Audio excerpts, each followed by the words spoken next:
Welcome to Zee money health show. मैं हूं नेहा बजाज और हर शो में हम आपसे मिलवाते हैं एक नए एक्सपर्ट को, एक नए सुपर स्पेशलिस्ट को, सो दैट आपको पता लगे कि आप जिस बीमारी का इलाज ढूंढ रहे हैं वो क्या है, कैसी आपको चीजें फॉलो करनी है और ऐसा क्या करना है कि बीमारी हो ही ना।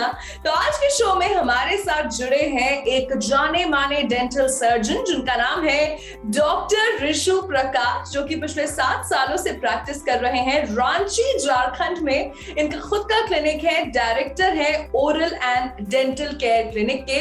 सो डॉक्टर ऋषु, हम अपने शो में आपका बहुत बहुत स्वागत करते हैं। Thank you so much. And doctor Rishu, अधिकतर ऐसा होता है कि हम हर बीमारी के इलाज के लिए एक शुरुआती लक्षण आता है और डॉक्टर के पास भागते हैं, लेकिन दांतों की बीमारी अक्सर इग्नोर कर देते हैं कि दर्द हो रहा है या ठंडा गर्म लग रहा है तो चलो देखी जाएगी। तो आज मैं आपसे बात करने वाली हूँ गम्स के ऊपर। हमारे मसूड़े जितने मजबूत तो अच्छा है। सो मैंने एक बीमारी पढ़ी जिसको हम आम भाषा में रिसीडिंग गम्स कहते हैं, डेंटल टर्मिनोलॉजी में पीरियोडोंटाइटिस कहते हैं। हमारे व्यूअर्स को इसके बारे में कुछ बताइए और किस वजह से होती है। पीरियोडोंटाइटिस बेसिकली आज के डेट में 90% of the mass of population में है। Okay, fine, that is in early stage और इन लेट स्टेज, लेकिन है। ये हमें पता नहीं होता है। If you go for a dental checkup regularly तो ये आपको पता चलेगा। फाइन, ये बेसिकली होता है अपने ओरल हाइजीन को मेंटेन नहीं करने से, दांत और मसूड़ों का ध्यान नहीं रखने से, साफ नहीं करने से। वैसे 90% of the dental problems are due to bad oral hygiene. आपके सारे डेंटल प्रॉब्लम्स का सिर्फ एक प्रिवेंशन और सॉल्यूशन है, you have to maintain your oral hygiene in a very good way. Okay, अच्छा सर, पीरियोडोंटाइटिस में क्या होता है हमारे दांतों पे या गम्स में, जिसे हम रिसीडिंग गम्स कहते हैं? आम बोलचाल के भाषा में अगर आप जानना चाहते हैं तो आपका दांत ढीला हो जाता है। ठीक है, मतलब वो हिलने लगता है? जी, पेरियोडोंटाइटिस की वजह से ही दांत हिलने लगता है। There are many stages. तो मैं आपको अभी जनरल बात बताता हूँ। पेरियोडोंटाइटिस में बेसिकली जो लिगामेंट्स आपके दांत को आपके बोन से अडहेयर करके रखता है, उस लिगामेंट में इंफेक्शन हो जाती है। ओके, यानी कि इसको सीरियस लेना बहुत जरूरी है। अच्छा, basically the name suggests everything. Periodontitis 2 word से बना है, that is periodontal ligaments and itis. Itis means inflammation in medical terms. Okay, अच्छा, सो डॉक्टर ऋषु, एक और चीज बताइए कि आपने बोला 90% लोगों को ये होता है, तो अभी कैसे पता चलेगा, क्या लक्षण हमें ऑब्जर्व करने हैं? दांतों में दर्द होता है, क्या होता है कि पता लगे कि ये गम डिसीज हो गई है? सबसे पहले इसका लक्षण ये होता है, आप कुछ ठंडा गरम मीठा खा रहे हैं तो आपको अचानक से at a point of time तेज झिनझिनाहट हुई एंड फिर वो अपने आप सबसाइड कर गया। ओके, ये बेसिक लक्षण है। फिर इसके बाद और आप ब्रशिंग कर रहे हैं तो कभी थोड़ा सा ब्लड आ गया। ऐसा कोई जरूरी नहीं है कि हमेशा आए। आप कभी ब्रश कर रहे हैं तो एक बार ब्लड आ गया तो हम ये सोचते हैं कि एक आध बार आया, कोई प्रॉब्लम नहीं है, बट वो प्रॉब्लम स्टार्ट हो चुकी है। ओके, तो अगर ये लक्षण आप अपने अंदर देख रहे हैं दांतों में, मसूड़ों में, तो डेफिनेटली एक डेंटिस्ट को जरूर दिखाएं, कंसल्ट करें। सर, जब आपके पास कोई पेशेंट आता है जिसको पीरियोडोंटाइटिस है, तो उस बीमारी का डायग्नोसिस कैसे होता है? आप सिर्फ ये चेक करते हैं कि दांत हिल रहा है या नहीं, या और भी लक्षण दिखने लग जाते हैं? नहीं, यू गॉट मी रॉन्ग। दांत हिलना पेरियोडोंटाइटिस का एक्सट्रीम केस है। ओके, ठीक है, तो आपको पेरियोडोंटाइटिस है कि नहीं, this can only be diagnosed when you go to any dental clinic. वहाँ पे हमारे पास इंस्ट्रूमेंट्स होते हैं, तो वी चेक कि पेरियोडोंटल हेल्थ कैसा है। अच्छा, ओके, तो आप खुद से डायग्नोस नहीं कर सकते हैं। सेंसिटिविटी का भी बहुत सारा रीजंस होता है, उसमें एक रीजन पेरियोडोंटाइटिस भी है। ओके, एंड ये जो पीरियोडोंटाइटिस है, ये कौन से एज ग्रुप में ज्यादा देखा जाता है? अभी अगर प्रेजेंट डेट सिनेरियो देखिएगा तो मिड एज ग्रुप में सबसे ज्यादा है, but every age group is affected with this disease. Okay. अच्छा बच्चों डॉक्टर, को बहुत बार दिखता है। तो सर जैसे कि आजकल हमारा लाइफस्टाइल ऐसा है कि अब अगर हम पिज्जा लेते हैं तो साथ में we can't stay away from taking a carbonated drink, cola and all these drinks. तो डू यू थिंक कि ये चीजों का जो कॉम्बिनेशन है ये भी लेने से जो है गम डिसीजेस बढ़ती हैं? देखिए, आप कुछ भी खा रहे हो, मैंने शुरू में बोला बैड ओरल हाइजीन।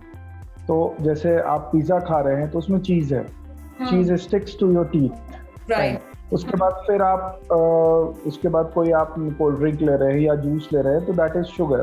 तो वो चीज के ऊपर शुगर या एसिडिक कुछ भी चिपक रहा है। तो सबसे basic cause is bad oral hygiene. अगर आप उसको खाने के बाद अच्छे से फिर से अपने दांतों को, मुंह को साफ कर लेते हैं तो इट इज ओके। बट अगर आप उसको एज इट इज छोड़ देते हैं और अपनी दांतों की सफाई अच्छे से नहीं करते हैं तो फिर ये हो सकता है। ओके, सो यहाँ पर जितने भी लोग ऐसे ठंडा गरम चीजें लेते हैं, पिज्जाज, बर्गर्स या स्टिकी फूड्स, तो डेफिनेटली गम डिसीजेस हो सकती हैं।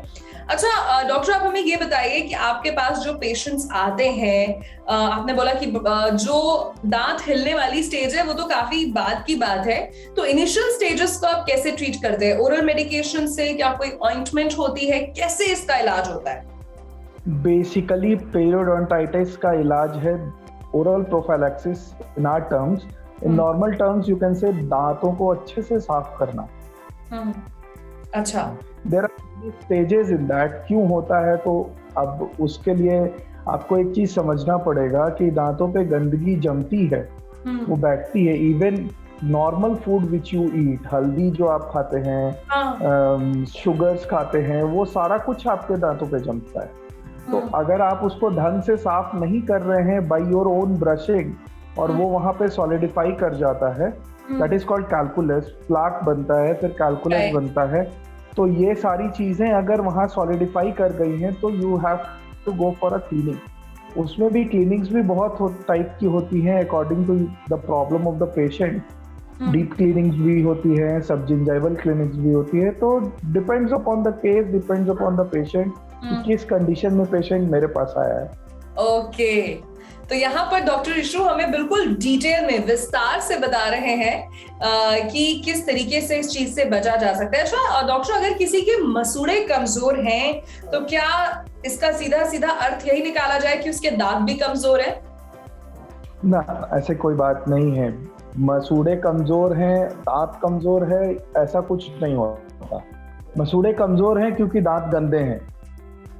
ओके, तो यहाँ पर ये बात हमें पता लगी कि दांत आपके क्लीन नहीं है तो डेफिनेटली उसका सीधा सीधा इम्पैक्ट होता है आपके गम्स पे। तो डॉक्टर, जितने व्यूअर्स हमें देख रहे हैं, प्लीज कुछ ओरल हाइजीन पे टिप्स दीजिए ताकि ऐसी प्रॉब्लम्स, स्पेशली गम रिलेटेड डिसीज, किसी को ना हो। ओरल हाइजीन पे basically everybody should make it a habit of brushing there teeth twice a day. एक बार रात में सोने से पहले, जो जरूरी है, और सुबह में तो हम सब ब्रश करते हैं जनरली। ये सुबह में तो हम लोग सब ब्रश करते हैं, लेकिन रात में सोने से पहले एक बार आप ब्रश जरूर करें। And use mouthwashes, flossings use करें, फ्लॉसिंग करें, फ्लॉस का यूज करें। तो बेसिक यही चीजें हैं। और दूसरी चीज है कि आपको ब्रश पे अपना सारा दम नहीं दिखाना है। ब्रश बहुत हल्के से करना है। अच्छा। लोग ब्रश पे दम दिखाते हैं और सोचते हैं दांत साफ है, बट ऐसा होता नहीं है। वो दांत को और खराब कर देता है। तो यानी कि हल्के हाथों से ब्रश करना है, ऐसे हल्के हाथों से ब्रश करें, 2 बार करें, एक बार सुबह में करें, एक बार रात में करें। और जितना हो सके जंक फूड या स्टिकी फूड ना लें। अगर लेते हैं तो उसके बाद अपने दांतों का थोड़ा ध्यान रखें। तो सर, जाते जाते हमारे सभी व्यूअर्स के लिए कोई एक ऐसी डेंटल टिप जिससे गम डिसीजेस ना हो और जो लोग इग्नोर कर देते हैं, उन्हें पता नहीं है, so we really want to know from you. First and foremost thing and the thumb rule you can say, आप अपने दांतों को साफ रखें। And you visit your doctor every 6 months, dentist every 6 months। And the second most and मतलब जो सबसे ज्यादा ध्यान में रखने वाली चीज है, don't be your own dentist. Okay, so self medication नहीं करनी है और दांतों को ज्यादा रगड़ना नहीं है। ये नहीं, ये जो सेकंड वाली पॉइंट बोली ना मैंने, ये इसलिए बोला because we deal 90% of the cases में लोग अपने से अपने प्रॉब्लम्स को बढ़ा देते हैं। अच्छा।